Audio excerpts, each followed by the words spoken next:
एक बार की बात है, एक छोटे से गांव में मारिया नाम की एक लड़की रहती थी।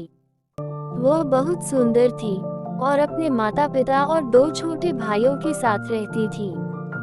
मारिया को डांस करना बहुत पसंद था और उसके पास लाल जूतों की एक सुंदर जोड़ी थी जिसे वह नृत्य करने के लिए पहनती थी। मारिया को डांस का बहुत घमंड था कि वह सबसे अच्छा डांस करती है।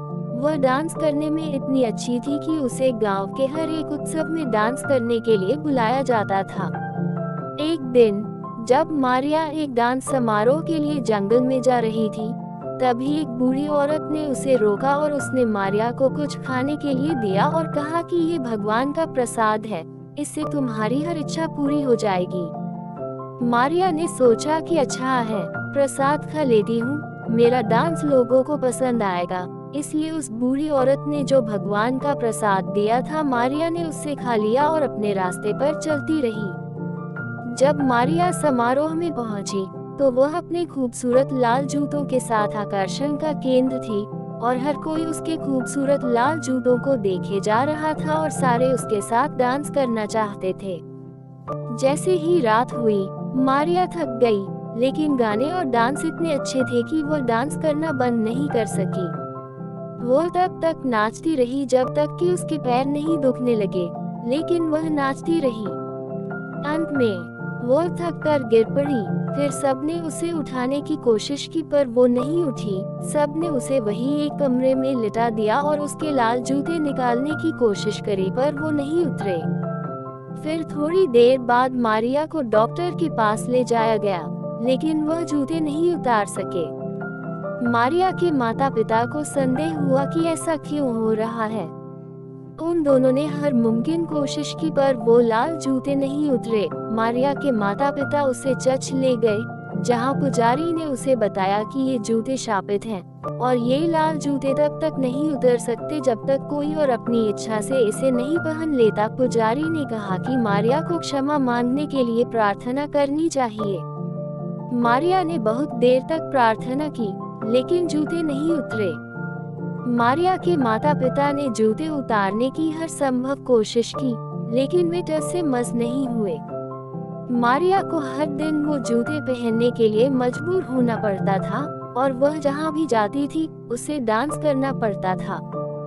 जूतों ने उसे अपने वश में ले लिया और वह नाचना बंद नहीं कर सकी, चाहे वह कितनी भी थकी हुई या दर्द में क्यों न हो। मारिया के माता पिता उसे एक जूते बनाने वाले के पास ले गए, जिसने उसके लिए लाल जूतों के ऊपर पहनने के लिए लकड़ी के जूतों की एक जोड़ी बनाई। लेकिन जूते इतने भारी थे कि वह मुश्किल से चल पाती थी, नाचना तो दूर की बात है।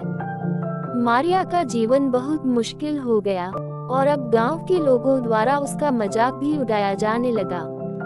एक दिन जब मारिया शहर के चौक में नाच रही थी, एक अजनबी आदमी उसके पास आया और उसने लाल जूते को खरीदने की पेशकश की। मारिया उनसे छुटकारा पाने के लिए बेताब थी, इसलिए उसने उन्हें अजनबी आदमी को बेच दिया। जैसे ही अजनबी आदमी ने लाल जूते पहने, वह भी बेकाबू होकर नाचने लगा।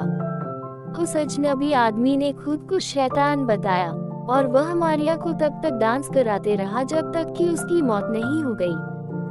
जब गांव वालों को मारिया का मरा हुआ शरीर मिला, तब भी उसके पैरों में लाल जूते थे। गांव वालों ने मारिया को जूते के साथ दफन कर दिया, इस उम्मीद में कि उसकी आत्मा अंत में शांति से रहेगी।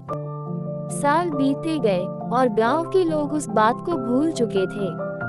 एक दिन एक युवा लड़की मारिया की कब्र से ठोकर खाए और उसने धूल से लिपटे हुए लाल जूतों को देखा।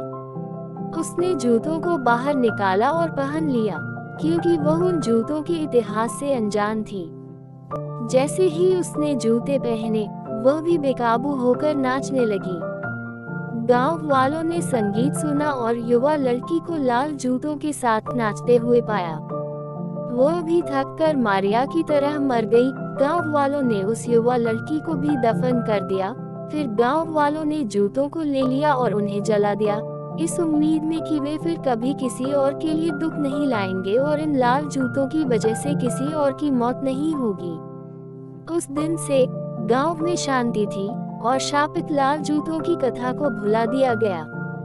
अंत में लाल जूतों की कहानी घमंड और लालच के खतरों के बारे में सतर्क करती है।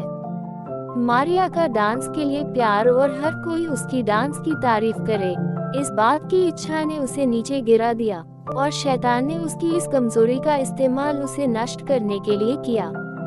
इस कहानी से हमें ये शिक्षा मिलती, हमें अपनी कला का घमंड नहीं करना चाहिए।